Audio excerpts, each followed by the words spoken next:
अगर ज्ञान देने वाला तुम्हारा अपना पुत्र भी क्यों न हो और उसमें समाचीनता है, हा?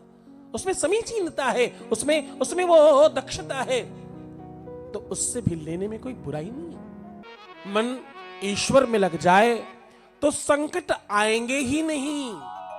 संकट आ गए तो कथा से चले जाएंगे। मुसीबत में हो तो गुरु जी की कृपा से ठीक हो जाएगा। रोग, ऋण, शत्रु, विपत्ति, आपत्ति, किसी भी प्रकार का कोई बड़ा प्रॉब्लम है, गुरु जी के चरणों में आने से ठीक हो जाओगे। लेकिन अगर तुम मन परमात्मा में लगा लो, गुरु जी के चरणों में लगा लो, तो संकट आएंगे ही नहीं। हा? फिर संकट क्यों आएंगे? फिर संकटों का क्या काम है? फिर संकट तुम्हारे पास आएंगे कैसे? माता देवहूति कहती हैं, बाबू कपिल, ये बताना कि मैंने तुम्हें अपने पेट में 9 महीने रखा और मैंने तुम्हें अपने गर्भ में रखकर फिर जन्म दिया।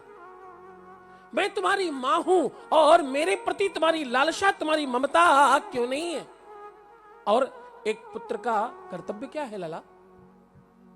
तो भगवान कपिल बड़ी बढ़िया बात कहते, मां तुम किस गर्भ की बात करती हो? जीवन के संघर्षों में सबसे बड़ा संघर्ष कहां है?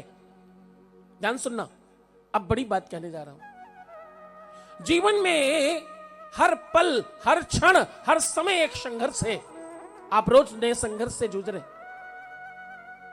हाँ जी ना जी, रोज एक संघर्ष है। भोजन करना भी एक संघर्ष है। आप निवाला बनाते हैं, सब्जी में लगाते हैं, दाल में लगाते हैं, उठाते हैं, मुंह में लगते हैं, फिर चबाते हैं, फिर अंदर धक्का मारते हैं, फिर पेट में ले जाते हैं और फिर उसे पचाने के लिए मेहनत करते हैं। हाँ, संघर्ष है। उठकर चलने के लिए संघर्ष है। आप उठते हैं, पैरों को तकलीफ देते हैं, आगे पीछे हिलाते हैं, फिर चल पाते हैं, संघर्ष है। और मां, ये संघर्ष यही शुरू नहीं हुआ, ये संघर्ष जन्म के पहले से चल रहा है। अरे ये तो मुझे जानने की इच्छा है लाला, जीवन के पहले से कैसे संघर्ष है? तो बोले मां, जब जीवात्मा पहली बार गर्भाशय में प्रवेश करता है, उसके पहले से संघर्ष शुरू हो जाता है। पुरुष के शुक्राणु जब स्त्री के गर्भाशय में प्रवेश कर रहे होते हैं तो उस समय मां 1 करोड़ लोग साथ होते हैं। कितने? 1 करोड़ जीवात्माएं अंदर प्रवेश करने का प्रयास करती हैं।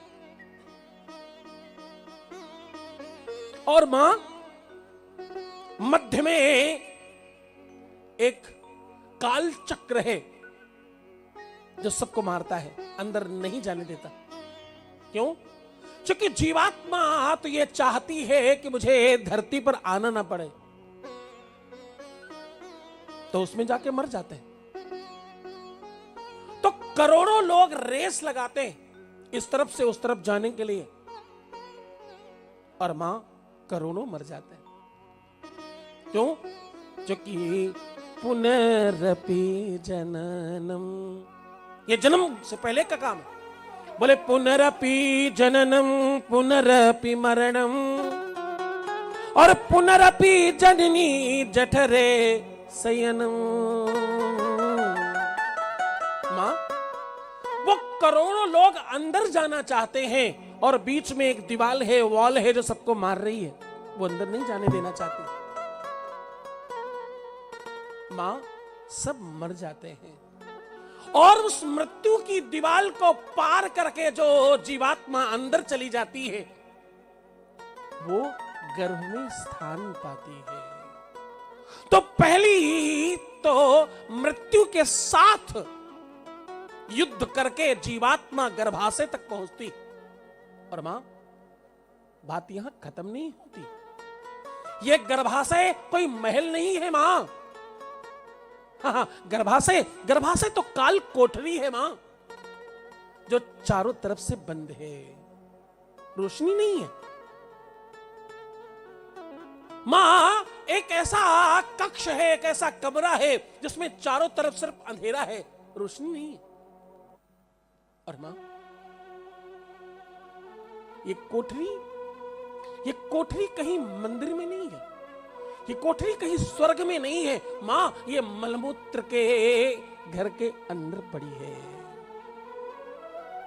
और उस मलमूत्र की कोठरी में हम पोटली में बंधे पड़े हैं अंदर। मां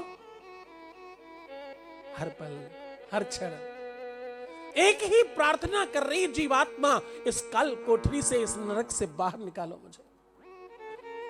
उस मलमूत्र की कोठरी में जीवात्मा रोज रोज यातनाएं भोग रही है। कभी मां गर्म पानी पीती है तो उस पर गर्म गिरता, ठंडा पानी पिए तो ठंडा गिरता। और मां अपान वायु, उदान वायु, समान वायु और न जाने कितनी यातनाओं से जीव को गुजरना पड़ता है। मां कभी मां दाहिने लेटती, कभी मां बाएं लेटती। मां जीव को इधर से उधर भागना पड़ता। जीव जिंदा है, प्राण है उसमें, श्वास ले रहा है, लेकिन बाहर नहीं आ सकता। मां ये कैसा जीवन है, ये क्या सुख है? आपने संकट पाया, आपने तकलीफ पाई, आपने मुसीबत पाया, आपने 9 महीने मेरा बोझ उठाया, लेकिन मां जीवात्मा को भी कौन सा सुख है अंदर, ये बताना। क्या सुख पाया? और मां ये यातना 9 महीने की है। जीवात्मा नवधा भक्ति गाता है अंदर।